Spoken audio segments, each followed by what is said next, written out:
Welcome to SYNC-O-WICZ, hosted by the fearless Linda SYNC-O-WICZ. She's syncing you up with the latest in election integrity, from breaking headlines to critical updates you won't hear anywhere else. With Linda, it's facts first as she leads the fight for one vote for one legal voter. Stay informed, stay empowered. Let's jump in. Hi, and welcome to SYNC-O-WICZ. I'm Linda SYNC-O-WICZ. I'm the founder and CEO of Fight Voter Fraud. So welcome, everyone, and thank you for those who are watching us on OBBM Network TV, Rumble, YouTube, Spotify, and all our other platforms. Thank you so much. Well, this week, our special guest is Jay Delancy.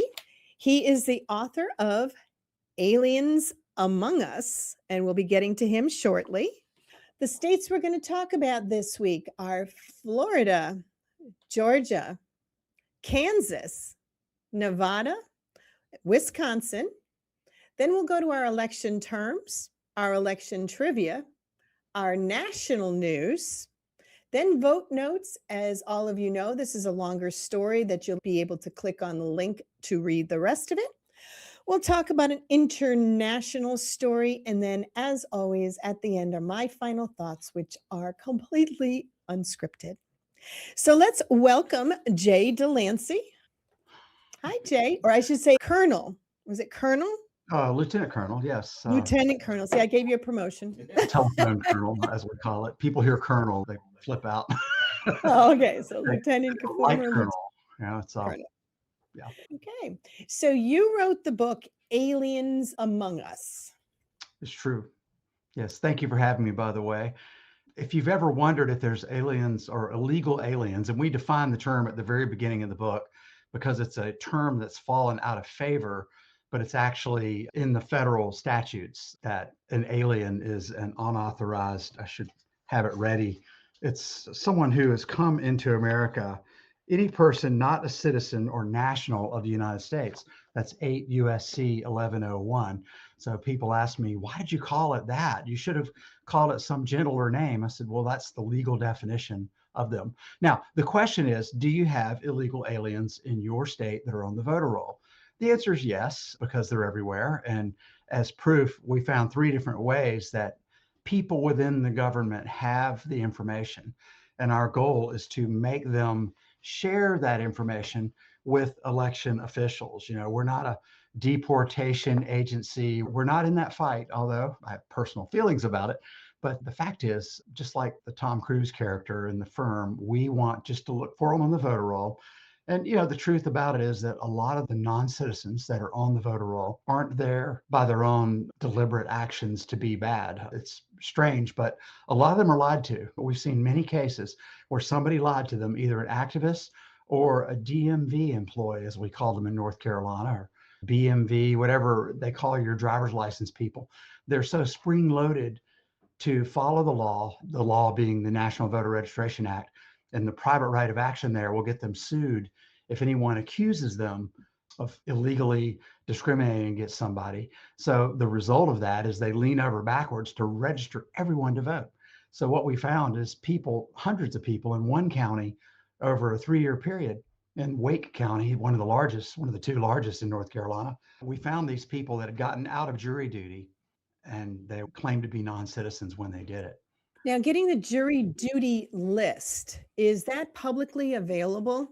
Thank you. That's a very good question. It was until we got it and showed they were on the voter roll. And suddenly in North Carolina, they decided, oh, those are not public. Now, Florida, they are public. And I can't speak to every state in the union. But our argument originally, and we successfully argued, we are not looking for the jury list. We're looking for people who were disqualified from the jury list. Mm-hmm. Because their big excuse is, we have to protect people who are jurors. I said, well, these people aren't jurors. They can't be jurors. They've proven to your court's agency that they're not citizens. We need their names and we need to have the date. 3 things. Why did they get off the jury? What was the date they got off it? And what's their full name and address? And with those 4 pieces of information, I mean, there's other reasons people get off jury duty. One is they leave the county, which is another valid reason to notify the Board of Elections. I was going to say, I have a little sidebar here. I used to have a P.O. box in Hartford, Connecticut. Now, I never lived there. It was just convenient for me to get off the highway and get my mail there. And I had gotten a notice for jury duty because, I live, quote, in Hartford. And it took quite a while for them to understand I do not live in a P.O. box, So, But you can vote from so there, can't you? yeah, I mean, I can vote from there, but it was just crazy. So, yeah, so that's another reason why people would say they needed to get out of jury duty is, not living in a PO box. Okay. Yeah, surprisingly, we couldn't believe it because the courts, we could not sue them for obvious reasons. I couldn't find a lawyer who was willing to sue, but the way they had shifted the information away from us, we felt like it was, oh, we don't like you doing this. And then we went to the legislature with a veto-proof Republican majority with Tom Tillis as our Speaker of the House and Phil Berger as Speaker of the Senate.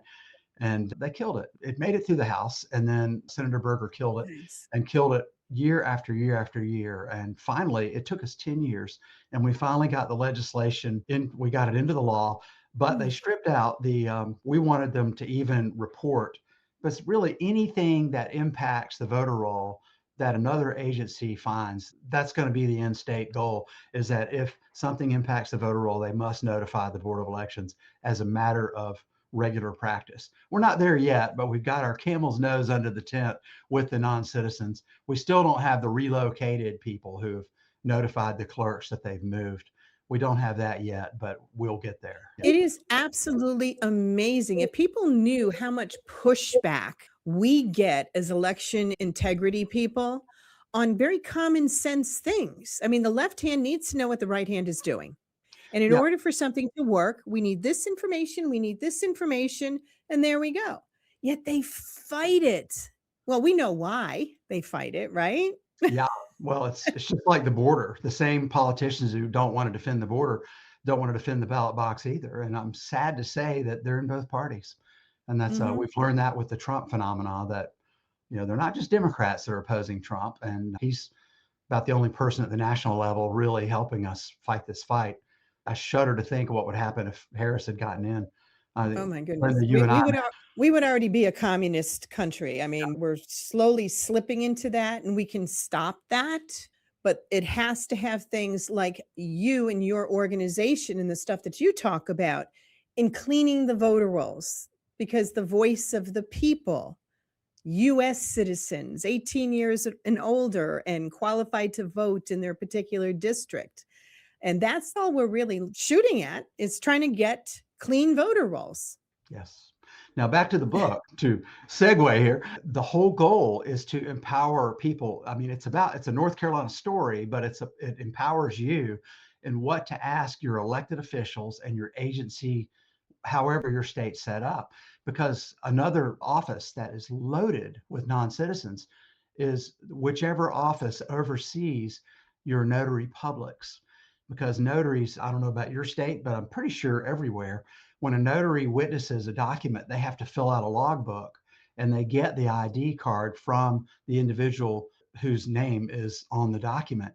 And a lot of them, what we're finding is, number one, a lot of the notaries are not US citizens because of our Secretary of State issuing notary public licenses illegally, we believe, but we've been unable to win that fight yet.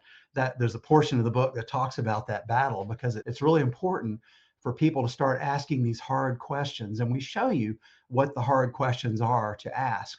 So this will equip you in your state to make that difference and to start pushing these elected officials. And if you don't like the answer, you could always run against them or recruit somebody to run against them on this issue that they're hiding non-citizens on the voter roll. Now, a notary, any good agency, in our case, the Secretary of State, they should be auditing a good number of their notary logbooks every year to see what kinds of ID they're using. Are they using a North Carolina driver's license? Are they using an Ohio driver's license? Or what about a Mexican consular card or a non-photo work permit? That's what our Secretary of State is allowing the notaries to use to identify themselves. So this is it's a target-rich environment. And this might be fixed with the SAVE Act, but we have to charge ahead because one law is not Oh, going to solve everything. I got to tell you, Jay, I had never even thought of the notary end of this. You're the first person that has ever brought that up. I mean, as we know, a notarized document can steal your home. That's Yeah. the other thing that goes on.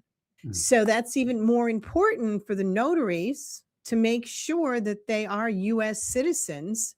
And as you said, what did they use for identification? What a great Yeah. idea. Thank Thank you. you. Okay, one last pool of non-voters is found through whatever agency it is that issues marriage certificates and death certificates in your county and in your state. Under North Carolina law, it's called the Register of Deeds. And in your state, it may be the registrar. And that may be, sometimes I've learned in some states, it's the same agency that handles the voter roll. So there's no excuse. But the fact is, people come in to that office. You've heard of this whole birthright citizenship issue. People are going into that office. Two non-citizens will go in to get a birth certificate of their baby, their, hey, brand new home run anchor baby. That's their pathway to citizenship. And these people are using foreign identification documents to show who they are. So it's, again, another agency that is sitting on non-citizen information. And that's before you even get over to the Health and Human Services, who are like employers. They're accepting fraudulent documents to prove someone is a citizen. These people are not. When they go into the Register of Deeds, they don't care. They're getting married. They're showing their foreign identification papers to get married. They're showing foreign identification papers to get a birth certificate, because now their future is citizenship because they have that $1 million baby that they've birthed. So it's important for election integrity activists to push those agencies, anyone you know, anyone who works there, to get that culture to think in terms of, you have a civic responsibility to share this information with your Board of Elections when you see it. And if you're not doing it, what's wrong? You got a state auditor, they can do it. There's lots of ways to push this. And this book, it just goes into that and helps you get into that mindset about, number one, how to change your laws, and number two, how to push the entire political, I hate the term in this case because it's pejorative, but it may be true, the deep state of your state, push them toward accountability on this issue. And that's what it's about. And the last chapter is full of questions you could ask these different people. So it'll help you fight that fight. If you ever get depressed, just flip to the last chapter. Well, I got to tell you, you have been making me think, because I'm a justice of the peace, and I actually married a couple yesterday. And when I went to sign off on the document, her origin was in Africa, and the other one was another African country. And I thought to myself, just to myself, I wonder how they get proof of, filling out the form for the marriage certificate. Although, they've been here for years. And I did kind of question a few things. Now, I didn't want to lean that way, but you're right. We really need to know what is being used for identification on all these legal documents. Tell me this. So I guess a question. What would happen if you, as a justice of the peace, said, may I see your ID before I marry you? What would have happened? I honestly don't know. I wonder if you Fortunately, I was in City Hall with them, and they had just gotten the certificate, and we had it arranged that way because they were working and had to be doing it in between their break. So That's exciting. Okay. but I did know that when I presented the stuff, that after I had signed it Mhm. and I was given my copy, and I said, well, since they're waiting upstairs for me, I said, nope, they have to come down here themselves. And I'm like, oh, okay. That was at least one good thing, that there was another checkpoint that they had to go through. Mhm. But Jay, I want to thank you so much for coming on. Do you have any other last words for our listeners? Yes, if you search for this book on Amazon, if you go by title, you're going to get a bunch of books about UFOs. So you need to look at my name, look up J. Delancy, Delancy. Only one E in my name, not like that street in New York City. So it's only one E. But it's if you look it up that way, it'll come right up. But if you search it by title, it's humorous. An Air Force Lieutenant Colonel, a book about aliens. It's just too confusing. Thank you so much for having me, Linda, and y'all have a blessed day. Thank you. We really appreciate your coming on. All right, we're going to go to a quick break, and we'll be right back. At Fight Voter Fraud, we work to ensure every legal vote is counted, and no unlawful vote ever diminishes the voice of we the people. We're fighting for you in courtrooms and communities nationwide to protect transparency, accountability, and fairness in every election. Our mission is simple: one vote for one legal voter. This is our country. This is our vote. Let's protect it together. Hi, I'm Linda SYNC-O-WICZ from SYNC-O-WICZ, and I'm here to tell you about an exciting new series that we have just added called SYNC-O-WICZ Presents Candidate Spotlight. And this is open to any candidate, any party, anywhere in the country that wants to have a 20-minute interview. So you can talk about yourself, your platform, your campaign, and we'll help you get it out there. So give us a call, send us an email, or visit our website. Thank you. Hi, and welcome back to SYNC-O-WICZ. Again, I want to thank our special guest, former Lieutenant Colonel Jay Delancy. Phenomenal guy. All right, so now we are going on to our first state, which is Florida. This is from the Florida Healthcare Association from July 5th, 2026. Early in-person and supervised voting for residents. Now, many residents enjoy going to the polls to cast their votes. Early in-person voting is an excellent way to preserve voter privacy and ensure that our questions that the residents may have are answered accurately by trained poll workers. Okay. According to the Florida Division of Elections website, early in-person voting for the August 18th primary is August 8th through August 15th. Now, under federal and state laws, polling places must be handicapped accessible and offer other accommodations such as accessible parking, priority access to the front of the line for voters who are 75 years or older and or are disabled. I'm sorry, I don't mean to laugh. We're talking about Florida. Everybody goes to the front of the line in Florida. Seated and wheelchair accessible voting booths. Accessible voting machines for voters with visual or hearing impairments, magnifiers, curbside voting as a courtesy call ahead to arrange. Just so you know, curbside is where you literally stay in your vehicle and they have the two people from both parties come out to you to give you your ballot and help you to vote. Let's see, trained poll workers, one for each political trained. That's so funny. Trained poll workers, one from each political party who may assist a voter upon request. That's so funny. Early in-person voting often results in shorter waiting times for residents. Well, as most of you know, I don't believe in early voting. Nope, I don't believe in early voting. Even though the Florida Healthcare says they enjoy their early voting. I don't know how you can really say you enjoy going in early voting, but okay. Really, if you can, vote on election day, please. All right, so that's enough from Florida.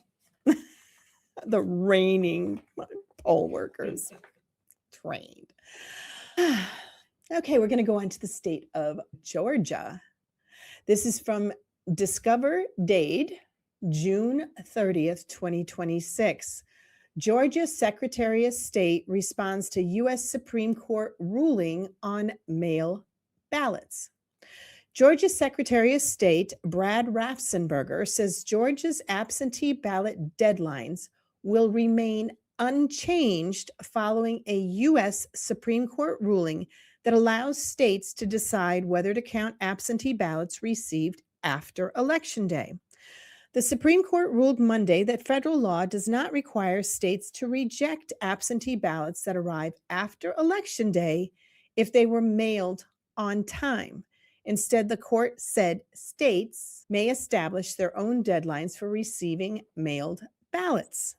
In Georgia, absentee ballots must generally be received by county election officials by the close of polls on Election Day to be counted. The only exception is for military and overseas voters whose ballots may be accepted up to 3 days after Election Day if they are postmarked by Election Day. Now, that's the key here, is it has to be postmarked by Election Day. I am really glad that they're not extending it any further, that they want it by that time. So yay for the Secretary of State Raffensperger in Georgia. So the Supreme Court said you could make some changes and take them after as long as they were postmarked, but each state is allowed to make their own decision. So good decision by Georgia. Once in a while you get something right. Okay, so now we're going to go on to Kansas. This is from the Hauber's Capitol Report on June 30th, 2026. Kansas keeps strict mail ballot deadline after Supreme Court ruling. Kansas Secretary of State Scott Schwab said on Monday that Kansas's decision not to offer a grace period for mail-in ballots remains unchanged following a U.S. Supreme Court decision. Yay, we now have 2 states, 48 to go. The court ruled Monday that states may allow election officials to count mail-in ballots that arrive after Election Day if they are postmarked in advance. That is not the case under Kansas law, which requires all ballots be received by the time polls closed. Yay, Kansas. Yay. So now we're going to go on to Nevada. Nevada, this is from Washoe Life on July 1st, 2026.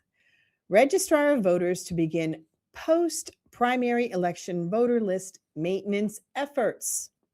The Washoe County Registrar of Voters Office announced today that it will mail approximately 19,500 address confirmation cards over the holiday weekend to voters identified for inactivation process through returned undeliverable mail or by the Electronic Registration Information Center or the ERIC program. So these people have been identified as people who need to be removed. 19,500. Now, these cards are part of a bulk registration list maintenance efforts being conducted before the 2026 general election to keep their voter rolls accurate and up to date in accordance with state and federal law. Quote, we encourage voters to be active participants in their voter registration by checking their status, updating any outdated information, or canceling their registration when they move out of state, Registrar of Voters Andrew McDonald said. See, here's the key here. When you move out of state, it's your responsibility first to notify your Registrar of Voters office. Don't expect them to do it. You can save the county and the state lots of money with all the mailings and everything else that has to go out.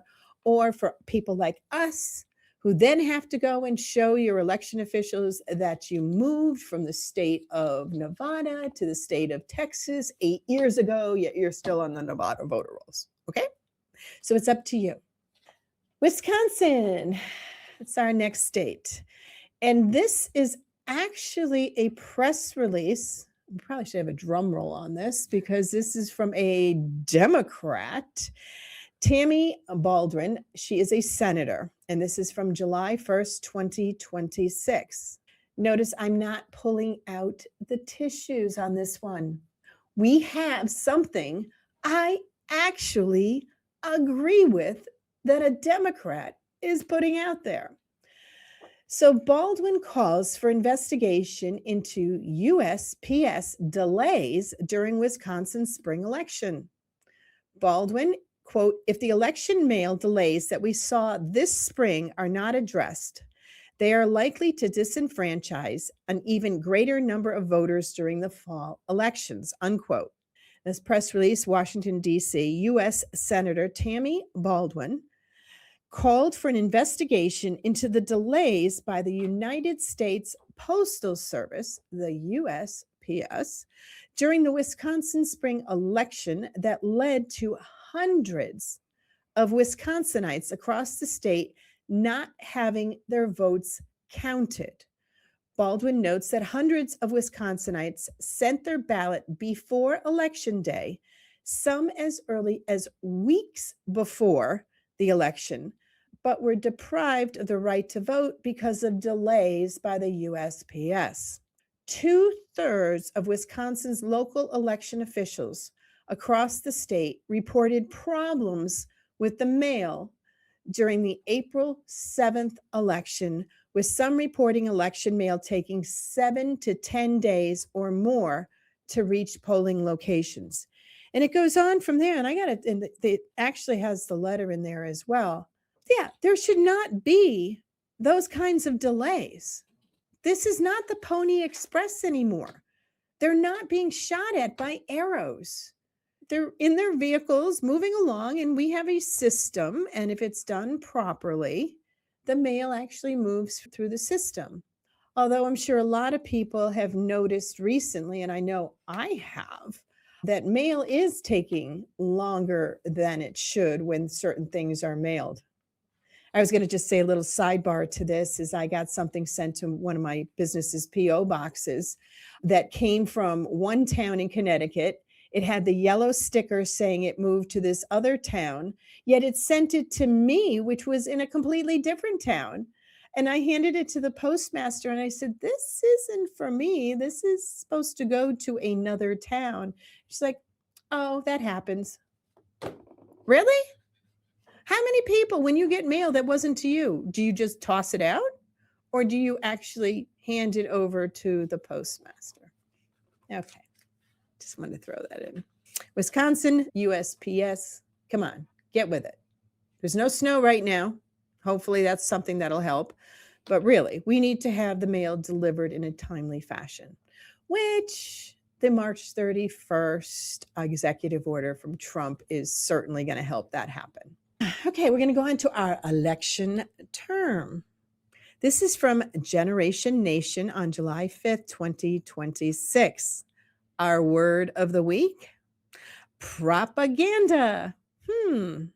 Drive-by media, far left. No, it says ideas or information that a group of people deliberately spread to try to influence the thinking of other people. CNN, the BBC. Oh, it doesn't say that, but you know what I'm talking about. So that's what propaganda is. Lies. Okay. Election trivia. Our election trivia question of the week is from Wood County, Texas, voter registration on July 5th, 2026. What president was given a $20 speeding ticket for riding his horse and buggy too fast down a Washington, D.C. street? We're going to go to a quick break and we'll be right back. We need your help to ensure one vote for one legal voter. Join Fight Voter Fraud. Request training, get the potential double-registered, double voter data for your town, and donate to support the fight. Visit fightvoterfraud.org, because election integrity starts with you. Hi, I'm Linda SYNC-O-WICZ. I'm the founder and CEO of Fight Voter Fraud. We are launching Operation Verify Voters 2026, and we want to get everyone involved in every single state because you can make a difference. We will be able to train you. It doesn't take that long for the training. It's very, very simple because you know the people on your street, in your neighborhood who have moved or died. We want to make sure that the voter rolls are clean. We're going to show you how to do it. Go to our website, fightvoterfraud.org, or scan the QR code and we'll show you how. Thank you. Hi, and welcome back to SYNC-O-WICZ. When I left you last, it was our election trivia question of the week. What president was given a $20 speeding ticket for riding his horse and buggy too fast down a Washington, D.C. street? The answer, the 18th President of the United States, Ulysses S. Grant. Okay. My producer thinks it's funny. He wanted to know, did they have radar? How did they know he was going fast? What was the speed limit? I don't know. I have no idea. but we do know he got a ticket. All right, so now we're going to go on to national news, and this is from the Georgia Recorder on June 30th, 2026. Supreme Court eases spending rules in win for GOP as U.S. Senate battles brew.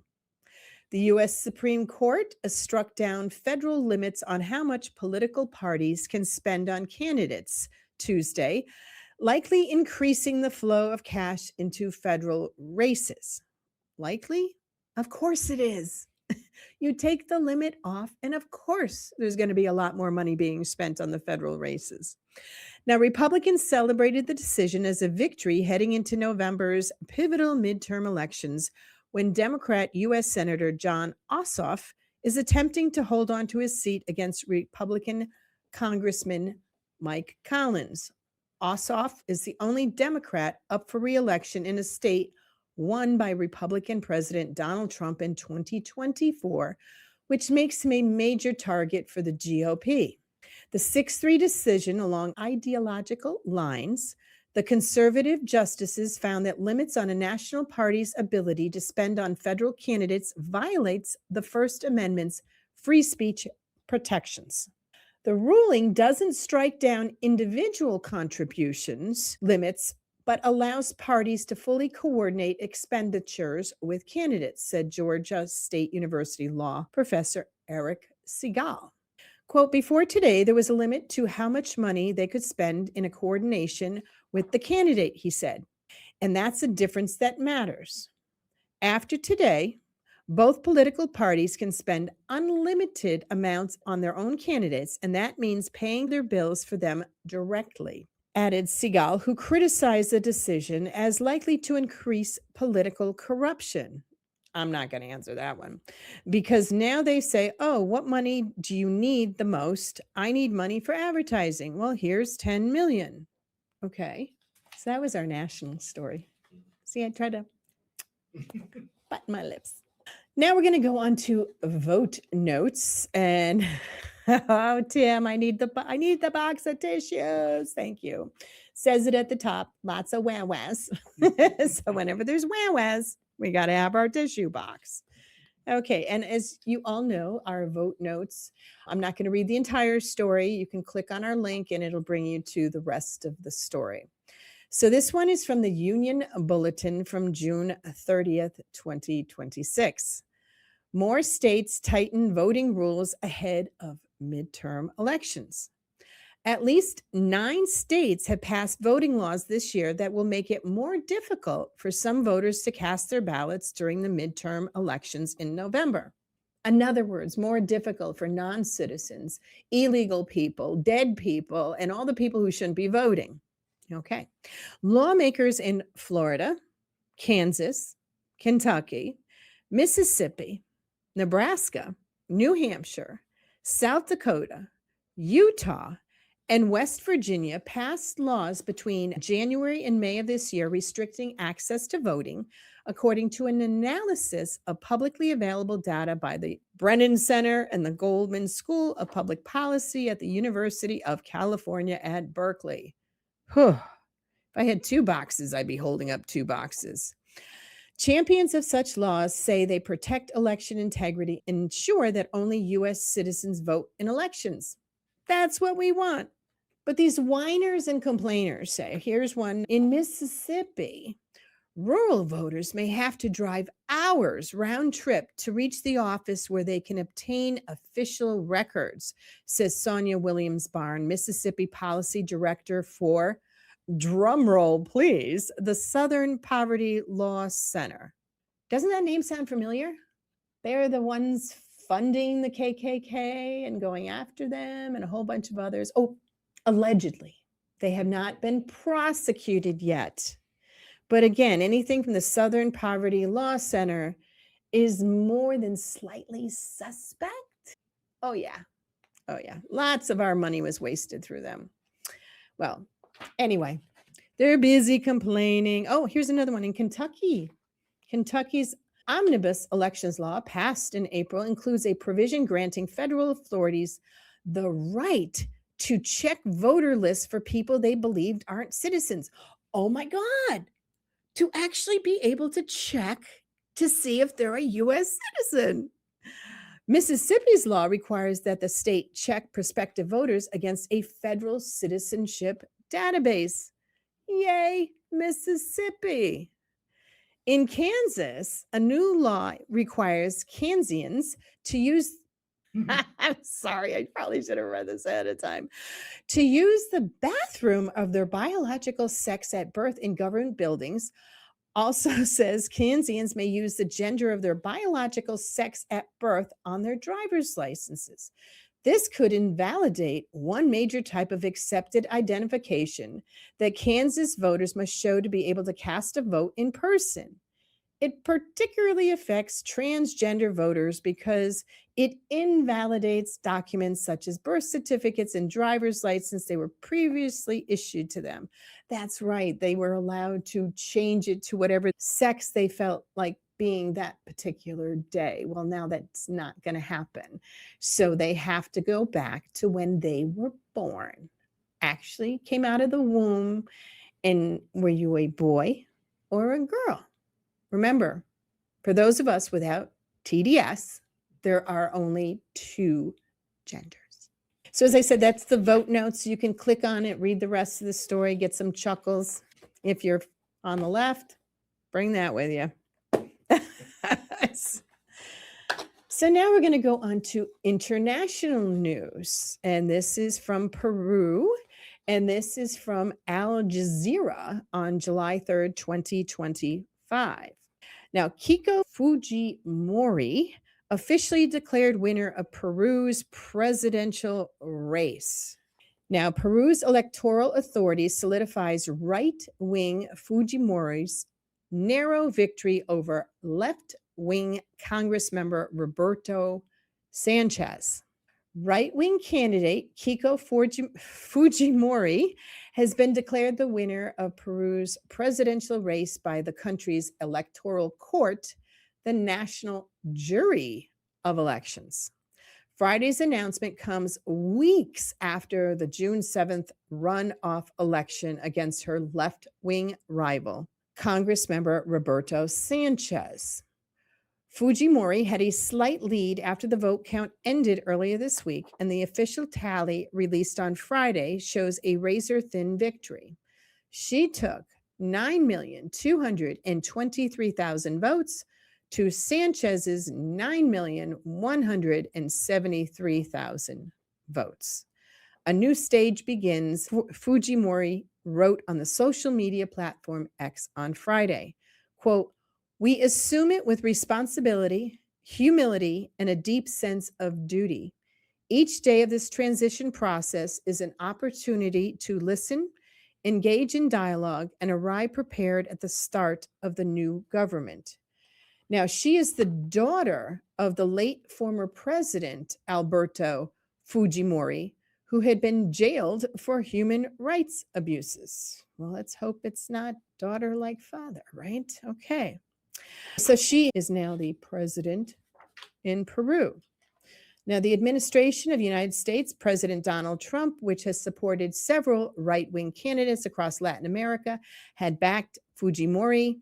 Trump has endorsed an increasingly militarized approach to security in the region, and Fujimori has also been embraced by other right-wing leaders in Latin America, including Argentina's Javier Milei. Yay!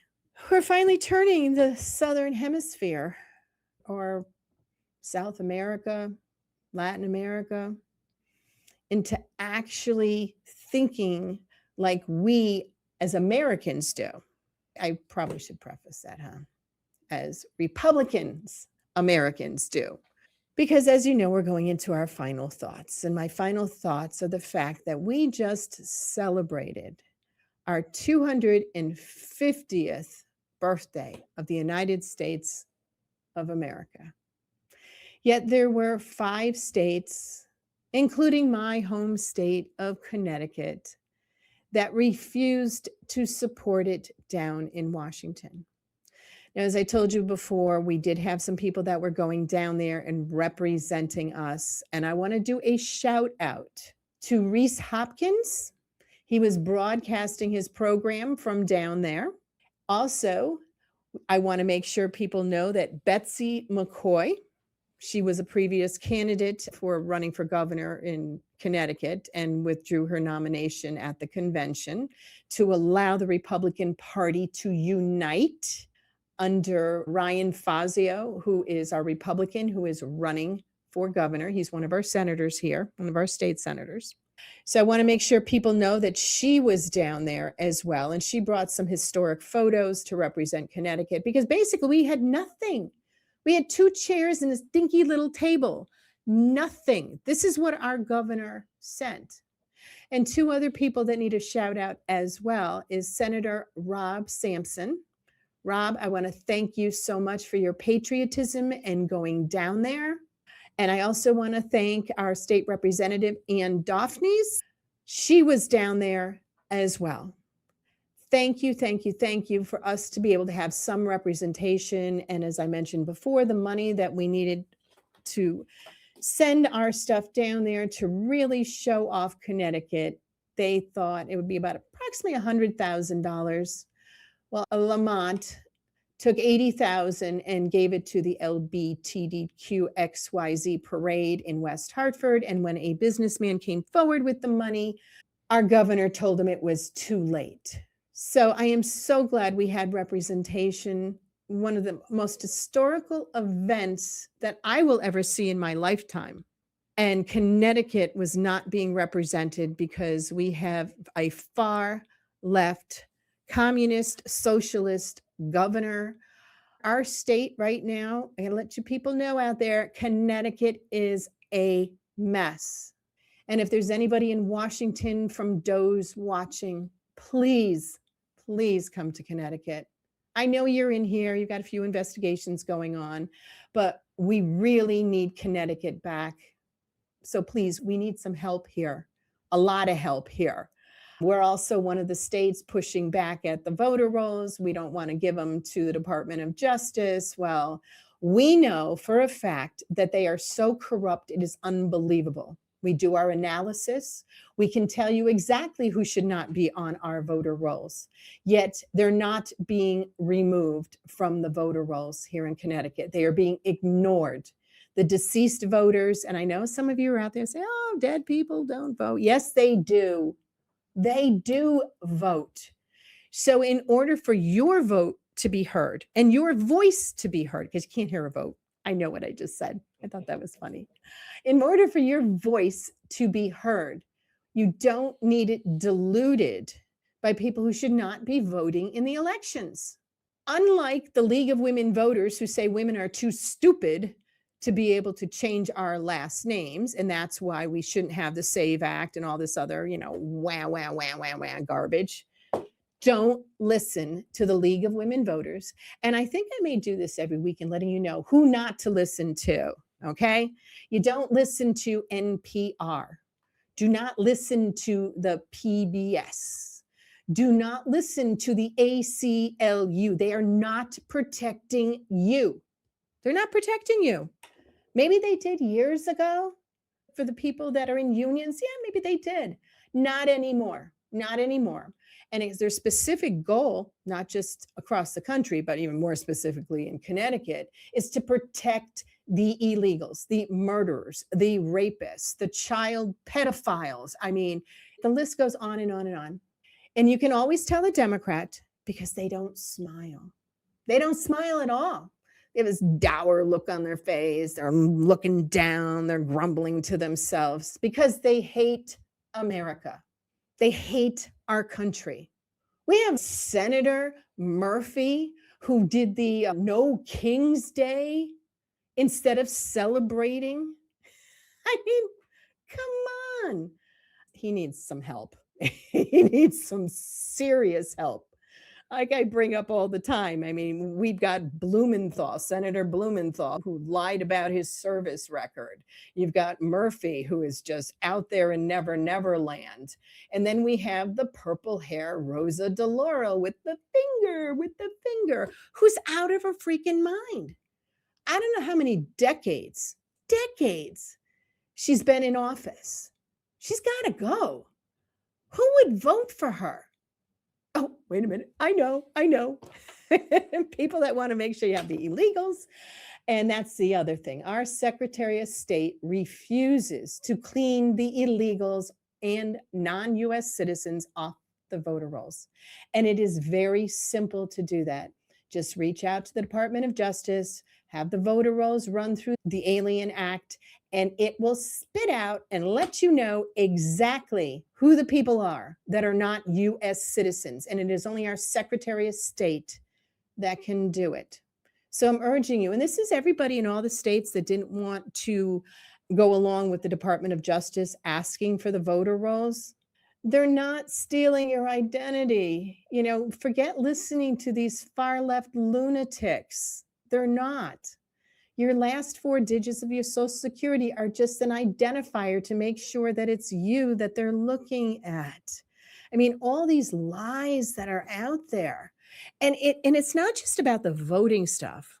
I had to tell you, I had a relative come to the house on July 4th. Yes, I did invite that particular relative. And I never bring up stuff that's going on, anything political, because I know she hates Trump. She's got, the TDS, I'm the Trump derangement syndrome. And all of a sudden in my kitchen, she turns to me and tells me that the person who was just indicted for supposedly using the knife and ripping up our reflecting pool, that was all wrong. He's going to get acquitted because it was the motorcade. Get this. When the motorcade drove through, the motorcade ripped it. What? I looked at her and told her, I said, well, that was weeks before the liner was even put down.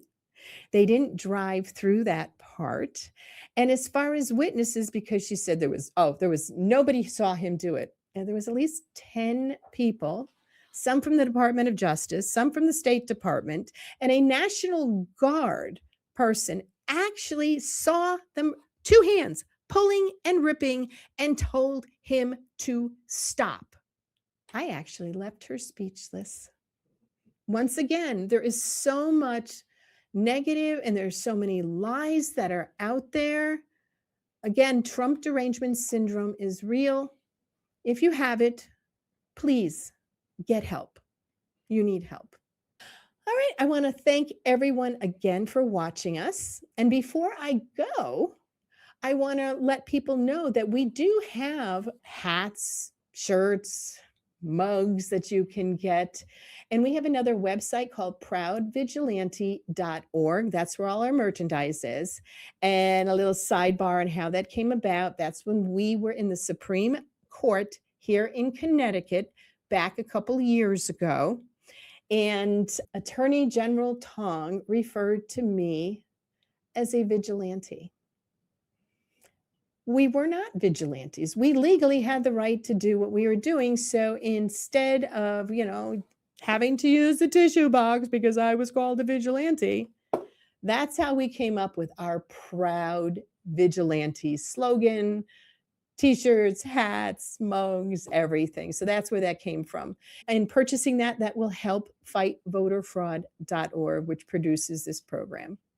So thank you again, everyone, for watching us on OBBM Network TV, YouTube, Rumble, Spotify, and all our other platforms.